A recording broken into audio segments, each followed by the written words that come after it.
Good morning, Donald. Good morning. So were you upset about those remarks, or were you having a good time? It was hard to tell. Well, I really understood what I was getting into. I didn't know that I'd be virtually the sole focus, and I guess when you're leading in most of the polls, that tends to happen. But I was certainly, in a certain way, having a good time listening. You know, I don't think the American people are having a good time paying $5 gasoline and their clothing prices doubling and all of the other problems that they've got. You look at what's happening with food. So, you know, I was thinking to myself as they were doing this that, you know, the American people are really suffering and we're all having a good time. I think it's inappropriate in certain respects. But I thought the delivery was good. I thought Seth Meyers, frankly, his delivery was not good. He's a stutterer, and he really was having a hard time.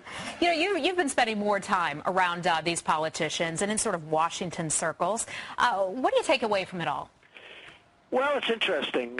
You go to a certain level and you raise to a certain level, let's say in this case in the polls, and boy, does the world come after you, especially if you happen to be conservative. And that was a largely liberal room, not entirely, but it's a press room. And, you know, I'm a little bit surprised to see it.